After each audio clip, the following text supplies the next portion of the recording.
তৃণমূল দলের ছোট মাথা, মাঝারি মাথা, বড় মাথা অনেক আছে।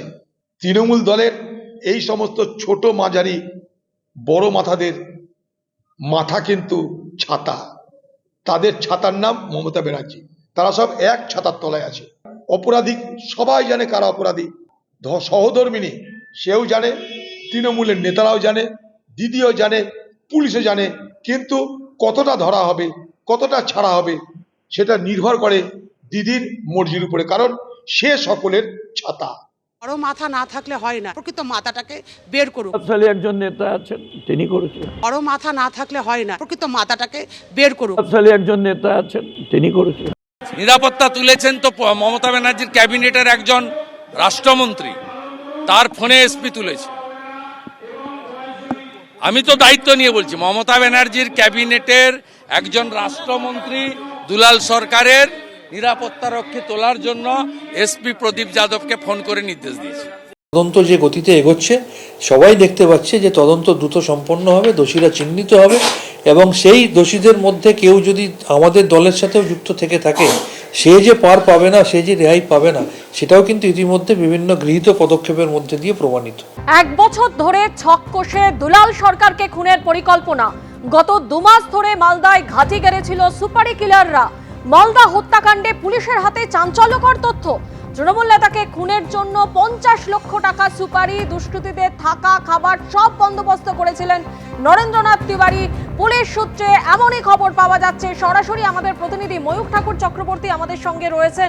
ময়ূক, একেবারে চাঞ্চল্যকর যে তথ্য উঠে এসেছে যে 1 বছর ধরে এই খুনের পরিকল্পনা করা হচ্ছিল, কিন্তু এই খুনের পরিকল্পনা ঠিক কিভাবে করা হয়েছিল, কারা কারা শুরু থেকেই যুক্ত ছিলেন, কি জানা যাচ্ছে পুলিশ সূত্রে? দেখো, পুলিশ আধিকারিকরা যেটা পাচ্ছেন যে 2022 সালের একটা নির্বাচন, তারপর থেকে তো নরেন্দ্রনাথ তিওয়ারির একটা গ্রাজ জেনারেট হয়েছিল তৃণমূলের জেলা সহসভাপতির ওপর। কিন্তু গত 1 বছর ধরে এই নরেন্দ্রনাথ তিওয়ারি সে কিন্তু এই তৃণমূলের জেলা সহসভাপতি তাকে মার্ডার করার প্ল্যান করছে, এমনই তথ্য প্রমাণ পুলিশের হাতে এসেছে। শুধু তাই নয়, গত 2 মাস ধরে মালদা শহরেই ঘাঁটি গেড়েছিল এই দুলাল খুনে যে সমস্ত অভিযুক্ত আততায়ী, যারা বিহারের কাটিহার এবং বিভিন্ন জায়গা থেকে অ্যারেস্ট হয়েছে। এই আততায়ীরা অ্যাসেম্বলড হয়ে এক জায়গায় গত 2 মাস ধরে ছিল এবং সেখানে বসে তারা রেকি, যাবতীয় পরিকল্পনা, কিভাবে অ্যাটাক করা হবে, যাবতীয় সমস্ত ব্লুপ্রিন্ট গত 1.5-2 মাস ধরে মালদা শহরে থেকে প্ল্যান করে তারপর কিন্তু দুলাল সরকারের উপর আক্রমণের ঘটনা বা তাকে নৃশংসভাবে খুনের ঘটনা ঘটে। পুলিশ আধিকারিকরা যেটা প্রথমেই বলেছিলেন, এডিজি সাউথ বেঙ্গলও জানিয়েছিলেন যে 50 লক্ষ টাকা সুপারি দেওয়া হয়েছিল। কিন্তু এখন সবচেয়ে বড় প্রশ্ন, 50 লক্ষ টাকায় কি দিয়ে দেওয়া হয়েছিল? আর নরেন তিওয়ারি কি 50 লক্ষ টাকা একাই দিয়েছিলেন, নাকি তাকে কেউ ফান্ডিং করেছিল? পুলিশ সূত্রে যেটা পাওয়া যাচ্ছে যে এখনো পর্যন্ত যে 50 লক্ষ টাকা নরেন তিওয়ারি একাই অ্যারেঞ্জ করেছিলেন, তাকে কেউ ফান্ডিং করেছিল এমন কোনো তথ্য প্রমাণ এখনো পর্যন্ত পুলিশ আধিকারিকদের হাতে আসেনি। কিন্তু সেই যে টাকা, সেটা কিন্তু পুরোপুরি ডিস্ট্রিবিউট হয়নি। এই টাকাটা ডিস্ট্রিবিউট করার দায়িত্বে ছিল রোহন, যার বিরুদ্ধে 2 লক্ষ টাকা ইনাম ইতিমধ্যেই মালদা পুলিশ অ্যানাউন্স করেছে, এবং আরেকজন হচ্ছে বাবলু যাদব। এই দুজনই এখনো পর্যন্ত অ্যাবসকন্ডিং।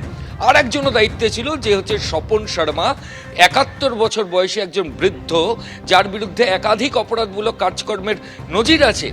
যে এই কোন অভিযুক্তদের নিয়ে এসে অপারেশন করতে হবে, কোথা থেকে আর্মস আনতে হবে, এই ইনফরমেশনগুলো দিয়েছে।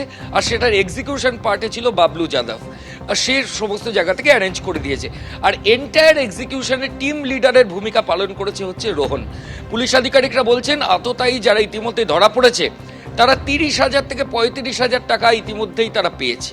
গত 2 মাস ধরে তাদের থাকা, খাওয়া, মুভমেন্টস অর্থাৎ গাড়ির জন্য খরচ এবং আর্মস প্রকিওর করার জন্য খরচ, সেই টাকা বাদ দিয়ে 30 থেকে 35,000 টাকা ইন্ডিভিজুয়ালি প্রত্যেকের কাছে ডিভাইড হয়ে গেছে। এই অপারেশন যদি সাকসেসফুল হয়ে যেত, সেক্ষেত্রে বাকি টাকা যে কমিটেড অ্যামাউন্ট যেটা ছিল সেটা তাদেরকে দেওয়া হতো, এমনই তথ্য প্রমাণ পুলিশের হাতে এসেছে।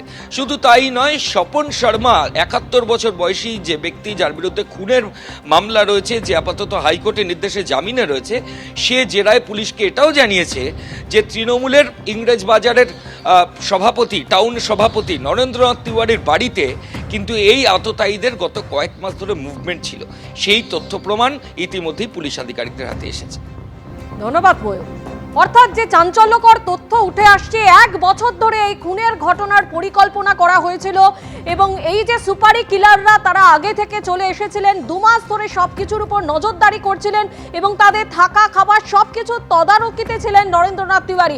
ইতিমধ্যে আরও বেশ কিছু প্রশ্নের উত্তর যা এখনো অধরা, এবং সেই উত্তর পাওয়া যেতে পারে যাদের কাছ থেকে বলে পুলিশ মনে করছে সেই রোহন রজক এবং বাবলু যাদব, তাদের কিন্তু এখনো কোনো খোঁজ পায়নি পুলিশ, তারা এখনো অধরা রয়েছে। উল্টে পুলিশকে বিভ্রান্ত করতে বারবার ডেরা বদল করছে এই 2 অভিযুক্ত।